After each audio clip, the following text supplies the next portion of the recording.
Hey friends, welcome back to Unbottled Potential. Amanda here, and today we are talking about the morning after a sobriety slip up.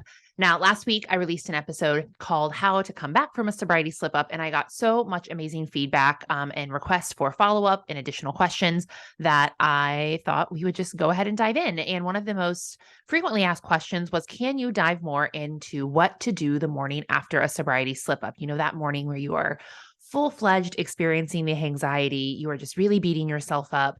And I want to provide you with a few practical tools to get through that day because as I mentioned in the last episode, even though after I fully committed to being alcohol-free, I didn't have a slip up, I spent probably a year and a half, 2 years before that trying to moderate.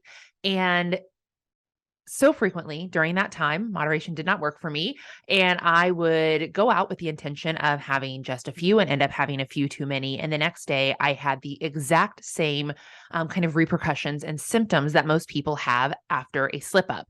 So before we get started, I want to acknowledge that there are two kinds of slip ups that I kind of identify, and I want to focus specifically on one of them. So the first type of slip up is what I just described, the slip up where you are attempting to moderate and it goes south. The slip up where, if you have committed to being alcohol free, that maybe you're attempting to test the waters, you're going to go back in and see what it would be like to have just a few drinks. And then inevitably at some point, it does not work out quite the way that you plan. Or there's also the slip up where you just go in fully intentionally to, pardon my French, fuck shit up. You've had a terrible day. You are just in full fuck it mode, and you just know that you're going to go balls to the wall and drink. So those are the two types of morning after slip up experiences that we're going to acknowledge. But I'm really going to focus on that slip up where you really had the best of intentions, because that's almost where it can hurt more, when you really kind of were trying to trust yourself or trying to believe that you could have a couple of drinks and it didn't work out quite that way. So I know how crummy that can feel because I walked that path many times as someone who is sober curious, someone who is trying to practice moderation. I know the exact feeling of disappointment in oneself, coupled with the crippling anxiety, mental and physical hangover that you start to experience when you have drank. And to be frank, I started experiencing that no matter how much or how little I was drinking. And so the first thing I want to acknowledge is that sometimes when you're having those hangovers, no matter, and that sense of dread, that sense of anxiety, that sense of shame, no matter how much you're drinking, I actually want you, that is such an important voice to listen to. I'm actually going completely off script because this is just coming to me in the moment, that shame, that anxiety, that feeling that you did something wrong is often a guide. It is not there because you are bad or wrong or stupid or whatever you are telling yourself. It is there because you're meant for more. That is a signal for you. It is not to make you feel bad. It is to remind you how much you deserve to feel good. And you do deserve to feel good. You do deserve to shine at your brightest. And every moment you spend literally wasting your life, you are not living to your fullest potential. And that voice, that little inkling, that little feeling that you're getting the day after drinking a little too much, drinking more than you intended, I really like to think that that is our inner guide, kind of trying to shake us from the inside and saying, wake up. You deserve better than this. You are capable of better than this. And you are not meant for a life of hangovers. You are meant for a life that is vibrant. You are meant to be fully present. You are meant to shine at your brightest. You are meant to show up for yourself and show up for others. And you simply cannot do that if you are drinking. Not that literally you cannot, but I think your inner guide is saying you individually, your disposition is not meant to handle alcohol. You are meant to shine at a brighter level. And this experience you're having is because you are meant for more. So we've decided to make you so sensitive to this substance that it becomes painful to interact with it. And this is not a punishment. This is an opportunity. This is a guiding you towards something, because I promise you, I have never worked with anyone who told me their life wasn't wholeheartedly better once they really stepped into their alcohol-free life. I have never worked with anyone who told me they regret living alcohol-free. All right. There are people who sometimes have some resistance to it and feel a little bit like it's a punishment until they step into that phase where they realize that they were guided to this path for a reason. They were gifted the gift of sober curiosity for a reason, right? Not everyone who drinks while everyone would benefit from drinking less or drinking not at all, not everyone feels the call to sobriety so intently. And I have to believe that it is a moral higher calling. All right. So what I want you really to get, if you get nothing else from this episode, that I prepared other points, and this is just the one that I'm rambling off of because I was called to tell you, is that your inner guide has a plan for you that is far bigger than you can ever imagine. And I truly believe that you are not going to be able to fully execute that plan if you are always trying to make alcohol work for you. If you are always trying to figure out, oh, maybe I can just have one. Why? You are so much bigger. You are meant for a life so much bigger than that one drink. What is it really going to give you? What is it going to give you that you can't truly give yourself? And maybe you haven't quite figured out how to give yourself that gift yet, but it's there. It's there and it's available to you if you show up, if you show up for yourself. And I know that that's a very broad statement, but it's hard to encapsulate what I mean by that for I'm talking to thousands of unique individuals and unique human beings. Each of you has a different unique path, what you were meant to show up for, what you were meant to heal from. I can't possibly tell you what that is in a podcast episode that's going from one to many, but I could tell you individually. If we were sitting face to face, we could tap into it pretty quickly. And I know that you have something in you that has guided you towards this path. And so I choose to believe that sometimes that shame, sometimes that anxiety, sometimes that, my friend Maureen and I used to call it the sadness. The sadness was the cloud that was over us the day after we drink. And I think the sadness was there to guide me to a better path. And the path that I'm on now is the happiness, the joy. And I feel it more often than not. And it outweighs any sense of relief, any momentary sense of pleasure, any momentary sense of fitting in, any momentary sense of luxury or decadence or whatever I thought I felt with alcohol. Being on that path all the time feels pretty damn good. And I want that for you too. Okay.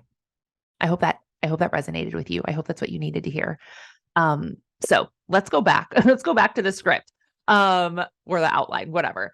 So when you have one of these moments, in addition to what I just shared, I want you to remember that healing is not linear and sobriety is a modality of healing. You are opening yourself up to fully experience life. And that's not freaking easy. That's not something a lot of people are brave enough to do. Okay. Because that means you have to look at your own shit, and it's a lifetime. It's a storage unit of shit you have built up.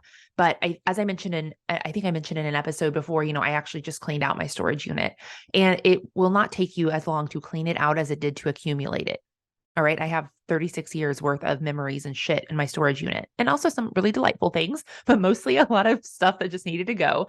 And it did not take me as long to clean out that storage unit as it took me to accumulate all of the memories and all of the things that were in there. So know that sobriety and healing are not linear. And it also does not take as long as you think if you really get in there and are diligent. Will there be little pieces, little shards and remnants of pain and trauma that come back up throughout your journey? Absolutely. Because you are a human being on a journey of life. And so that is absolutely normal. But what I want you to know is that when you have a slip up, when you do something that you were hoping would have a different result, because usually when we have a drink in that slip up moment, we're hoping that we will just have a few and it will be this glorious, just what we need and nothing of what we don't want. And usually that's not true. And that's not because you are broken. It's not because you're bad. It's not because you're wrong. It's not because you're a failure. You did not ruin anything. I want you to throw that shame story out the door, because that is your ego trying to keep you stuck in good enough, in mediocre. And what is true in that moment is that you are showing up, you are willing to change, but you're being seduced by an inanimate object that's very good at seducing for whatever reason. And it's not doing the work. It's not showing up to meet you halfway. So while you might be changing and progressing, while you hope that you have changed enough to be able to handle alcohol, alcohol hasn't done a damn thing. Alcohol is still the same old substance coming back into your life. It is your ex who did not go to therapy and says that he or she has changed, right? Alcohol is not changing, even though you are. So you cannot outchange alcohol. Does that make sense? You cannot. And yes, I do believe you can get to a point where you're having a different relationship with alcohol. But I also believe that it doesn't matter because alcohol is always going to be the same. Alcohol is always there for for the purpose of intoxicating, dumbing. I can't even say the word, dulling down the edges, numbing. I almost said dumbing, but yes. And yes, there is a place where you can get to having a different relationship with alcohol. I know plenty of people who have done it. And for me, that's just insufficient because I want to have a big, big life and I want to live it at its biggest. And I want anything out of the way that is going to keep me from living that. All right. Especially on a physical, mental, and spiritual level. And alcohol affects me on all three. So I just choose to say, no, you didn't do the work, alcohol. I did. And I want to reap the benefits of it. So why would I bring you back into the picture? You are not a good partner for me. And I would rather not risk it and hope that this time one of us has changed enough that it'll be different because it's usually not. It's usually not different. Maybe it's different for a couple of weeks, but just like a shitty relationship, usually you go back to the same old patterns, the same old space, the same old spot, because again, you've done the work, but alcohol isn't meeting you halfway. So you start to lean in to what alcohol is seducing you into. And eventually, most of the people who I've worked with who have been guided back towards trying to have a relationship with alcohol, even people, mind you, who have been alcohol free. I have a couple of clients who've come to me after 6 or 7 years of being alcohol free, and they decided to go back and try moderation, and it it didn't serve them. It didn't work. So they're starting again. And that's cool. I honor you if you are doing that. I honor you because it is hard to start a second time. It's hard to start a third time. It's hard to start a fourth time. I know that. And so that's why I always say, try to make it as non-negotiable as possible because it's so much easier to keep going than it is to backtrack and start over. But if you do backpedal, if you do have a slip up, it's okay. So the next thing that I want you to do after you realize that this is a spiritual experience, sobriety and healing are not linear, is that this is not a time just to shake it off and say, oh, I'm just going to forget about that. I'm going to try and take it out of my mind. This is here for a learning experience. If you don't show up and learn the lesson, as Gabby Bernstein says, show up for what's up or it will keep coming up. So I need you to show up for the lesson because there's a reason you keep ending up back here. And I need you to look at it no matter how painful, embarrassing, or shameful it feels in the moment. I need you to look back at why you chose to drink in that moment. Where were you hoping for a different result? Where were you emotionally under-resourced? What were you hoping to gain? What were you hoping what the experience was? And that might be hard to get at. So what I really want for you to do is to find someone who can reflect with you productively. And also know this is probably not an activity to do during that 24 hours after drinking where you're feeling the biggest depths of your anxiety. This is probably something to do a couple 48 hours, if not more, after the incident. Okay. So I want you to find someone who you can reflect with productively. This is not someone who's going to tell you to brush it off like, oh, it's okay. It happens to everyone. Da, da, da, da, da. No, I need someone to sit down and get in it with you. Okay. Because so often you cannot see your own shit. If you're really good at seeing your own shit, do this on your own. But I think it will be more productive if you find someone to reflect with you. So this person specifically is not going to brush it off. They're not going to say it happens to everyone. It's no big deal. Why are you making it such a big deal out of it? Because for you, it is a big deal, or you wouldn't be listening to this podcast. You wouldn't. Okay. Second is it's not someone who's going to berate you and make you feel less than, okay? Or make you feel like you should just be able to control it, or you should just have figured it out, or, I don't know why you keep slipping up. That's not your person either. It is someone who will look at it with you objectively and tenderly and with grace and with kindness. That is the person who I want you to find. And if you don't quite have that person in your little army of people around you, find them. Even if you have to pay them, this person should be your therapist or your coach or whomever. And I do not know why we are so stubborn to find people to help and support us, because so often the people right closest to us, our friends, they are not the best advice givers. They do not have the tools to look at this objectively. They are often guarding their own wounds. And so the advice that they give you is going to be clouded by their own shame and embarrassment or their own frustrations and their own human experience. And a coach and a therapist are going to have similar, we all have that a little bit. We all have a little bit of personal bias, but a coach or a therapist is trained to help you see it in a different way. Okay. And so I really, really want to encourage you this year, make this year the year that you invest in someone to support you that you really feel is able to see your life in an objective purpose and truly, truly want the highest and the best for you. And you might have to look around a little bit. I will tell you that the therapist that I had, as great as she was at many things, the therapist that I had when I wanted to quit drinking, as our many therapists are not trained to understand the nuances of alcohol. They're trained in addiction and recovery. And for my therapist, because I didn't meet the qualifications of addiction, she just told me to moderate. And I'm like, that's not helpful because that's not what my soul is telling me to do. And it didn't work out for me in that relationship. But I found people since then who are very supportive. And even for me, kind of going on a tangent, I really try to hire even all of my business coaches now. I really try to find people who live an alcohol-free lifestyle. And that's actually really hard to do, but I am a manifesting little genius. Let me tell you what, I like to have people around me who understand my lifestyle and wholeheartedly root for it. And so this last quarter, I actually worked with a spiritual and business coach who I manifested out of the air, asking the universe for someone to help me who had these specific characteristics. So, I just want you to get really clear about who you need to support you. And I would love for you to invest in that for you this year. So for me, that looked like being really clear about that person's lifestyle, that person's values, the way that person shows up. I wanted someone who I admired the way that they lived, and I really followed some of the same values as them. That was really helpful for me because I knew that their guidance and their advice was going to be something that I felt comfortable following. Right. And so, for some of you, maybe I would be that person. And if not, there are so many wonderful coaches and teachers out there who can support you. And I really, really would love for you to consider finding that person. By the way, if you are interested in working with me, if you're listening to this in December or January, maybe beyond, but in December and January specifically, I'm opening up my calendar for one-on-one sessions, and just DM me over on Instagram if you want to learn more about that.